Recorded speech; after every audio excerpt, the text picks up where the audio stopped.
ناظرین کی خدمت میں سلام و آداب. آپ دیکھ رہے ہیں وائس آف لداخ. آج بدھ ہے جنوری کے 16 اور رجب کی 4 تاریخ. آج کی تازہ ترین خبروں کے ساتھ میں سعید ہاشم رضوی حاضر خدمت ہوں.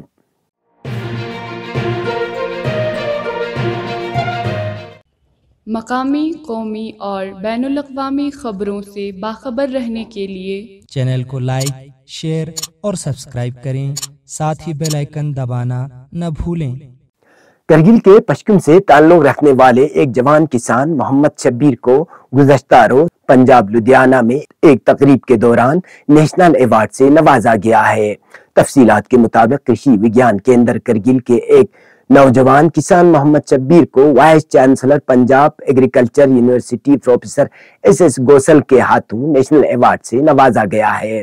یہ ایوارڈ 11 جنوری کو لدھیانہ پنجاب میں Indian council of agriculture research و agriculture technology application research institute کے یوم تاسیس کے موقع پر دیا گیا. گزشتہ روز لیہ کے ڈی سی کانفرنس ہال میں 35ویں قومی روڈ سیفٹی مہینے کے موضوع پر ایک تقریب کا اہتمام کیا گیا، جس دوران 15 جنوری سے 14 فروری تک ایک ماہ طویل مہم چلائی جائے گی.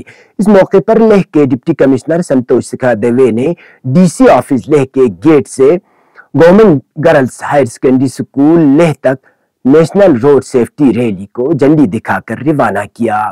ڈی سی لیہ نے اس مہم کے دوران ڈرائیوروں کے لیے لازمی ہیلتھ چیک اور لائسنس کی جانچ پر زور دیا، جس کا مقصد سڑک حادثات اور اموات کو کم کرنا ہے. کرگل بازار کے لال چوک سے مسجد حنفیہ تک کے درمیانی دکانداروں نے گاڑیوں کو پارکنگ نہ کرنے دینے کے فیصلے کو لے کر اپنے خدشات کا اظہار کیا ہے.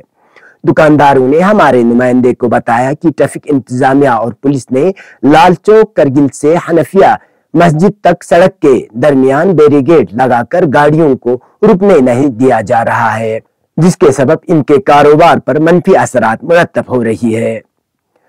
مذکورہ دکانداروں نے مزید کہا کہ اس مسئلے کو لے کر ہم چیف ایگزیکٹو کونسلر سے بھی ملے اور انہیں اپنے مسائل سے آگاہ کیا، تاہم سی ای سی نے ابھی تک اس بارے میں مداخلت کر کے ہمارے مسائل کو حل نہیں کیا، جس کے سبب اس علاقے کے دکانداروں کے کاروبار مکمل طور پر ٹھپ ہوا ہے.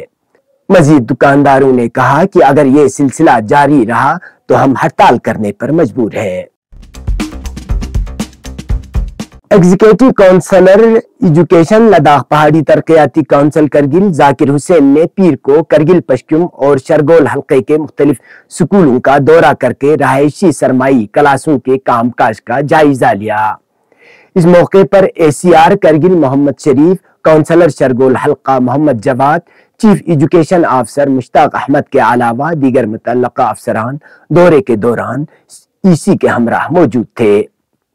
دورے کے دوران ای سی موصوف نے government girls higher secondary school Kargil, government girl higher secondary school Shargol اور government high school Tacha, government high school Skambo کا تفصیلی دورہ کیا اور سکول انتظامیہ اور فیکلٹی ممبران سے مزید بہتر طریقے سے درس و تدریس اور سہولیات کی فراہمی سے متعلق تجاویز طلب کی. سب ڈویژن دراس کے کونسلر اور عوامی نمائندوں پر مشتمل ایک وفد نے آج lieutenant governor Ladakh B D Mishra سے راج نواز لیہ میں ملاقات کی. ایل جی سے ملاقات کے دوران وفد نے دراس سب ڈویژن کے مختلف مسائل کو ابھارے، جن میں دراس سب ڈویژن کو ضلع کا درجہ دینا، دراس میں ونٹر ٹورزم کی فروغ، دراس میں فل فلیج ایس ڈی ایم اور عملے کی تعیناتی اور وجے دیوس کی تقریبات کے ایام کو بڑھانے کا مطالبہ کیا، جس پر ایل جی موصوف نے ان مسائل پر غور و خوض کرنے کا وفد کو یقین دلایا.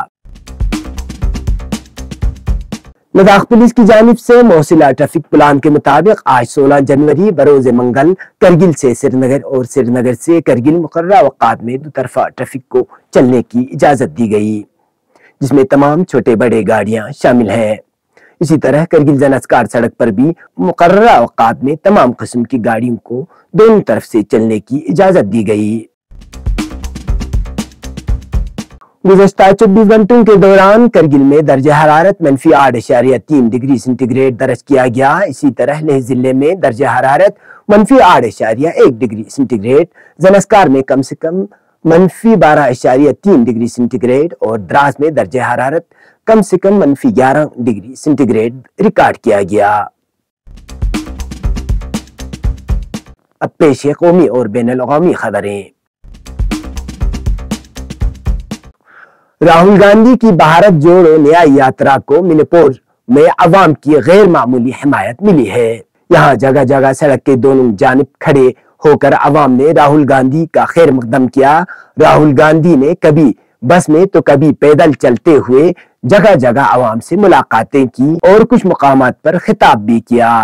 انہوں نے منی پور میں قیام امن اور بھائی چارے کے فروغ پر زور دیا اور ریاست میں اس کی بحالی کا وعدہ کیا۔ راہل گاندھی کا خیر مقدم کے لیے پہنچنے والوں میں بڑی تعداد میں خواتین اور بچوں کی ہے۔ انہوں نے پیر کو دوسرے دن کی یاترا صبح 7:30 بجے سے سکیمی سے شروع کی۔ یہاں کے کنگاپو کپی ہوتے ہوئے شام کو وہ ناگالینڈ پہنچ گئے، جہاں وہ پیر اور منگل کی درمیانی رات گزاریں گی۔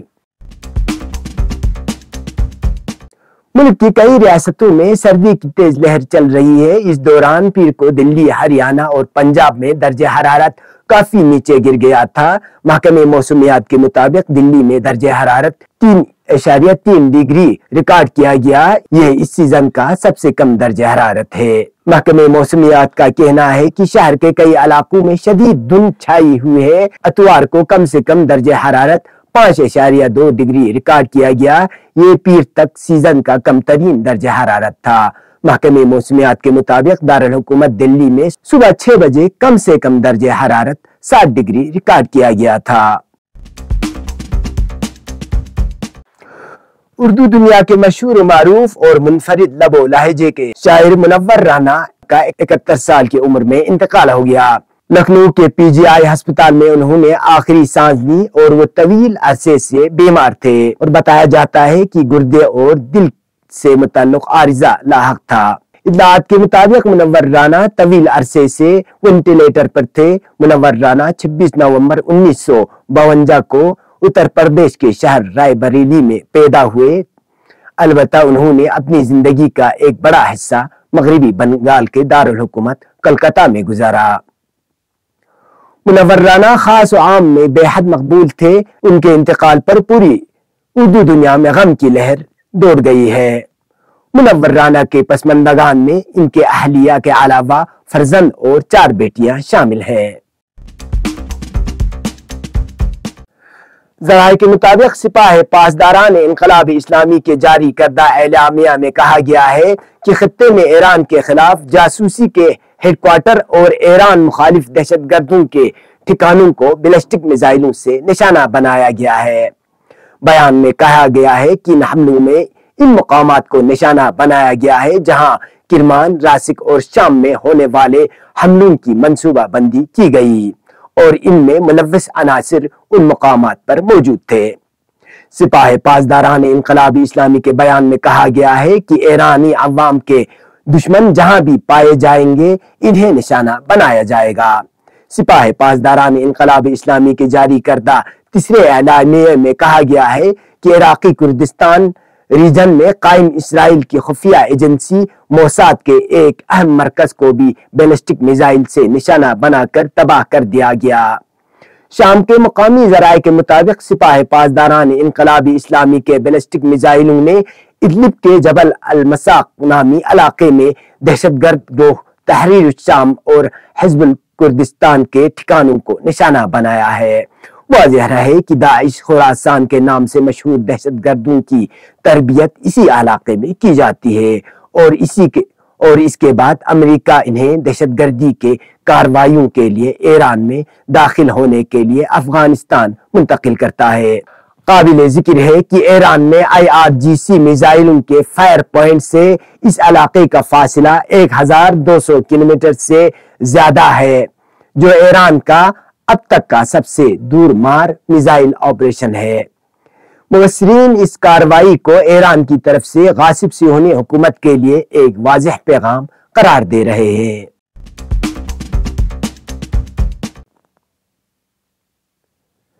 یمنی مسلح افواج کی طرف سے جاری کردہ ایک بیان کے مطابق یمن کی مسلح افواج کی بحری افواج نے خلیج عدن میں ایک امریکی بحری جہاز کو بحری میزائلوں سے نشانہ بناتے ہوئے فوجی آپریشن کیا اور یہ نشانہ بالکل درست اور براہ راست تھا۔ یمنی مسلح افواج نے کہا ہے کہ ہمارے ملک کے خلاف جارحیت میں شریک تمام امریکی اور برطانوی بحری جہازوں اور جنگی جہاز ہمارے افواج کے ٹارگٹ پر ہے۔ یمنی مسلح افواج نے تصدیق کی ہے کہ امریکہ اور برطانوی حملوں کا جواب لامحالہ آنے والا ہے اور کوئی بھی نیا حملہ جواب اور سزا کے بغیر نہیں رہے گا۔ یمنی مسلح افواج اپنی فوجی کارروائیاں جاری رکھے ہوئے ہیں اور غزہ کی پٹی میں فلسطینی عوام پر جارحیت ختم ہونے اور محاصرہ ختم ہونے تک بحر عرب اور بحر احمر میں اسرائیلی جہاز رانی کو روکنے کا فیصلہ نافذ کرتی ہے۔ یہ تھی اب تک کی خبریں۔ مجھے اور میری ٹیم کو دیجیے اجازت۔ اللہ حافظ۔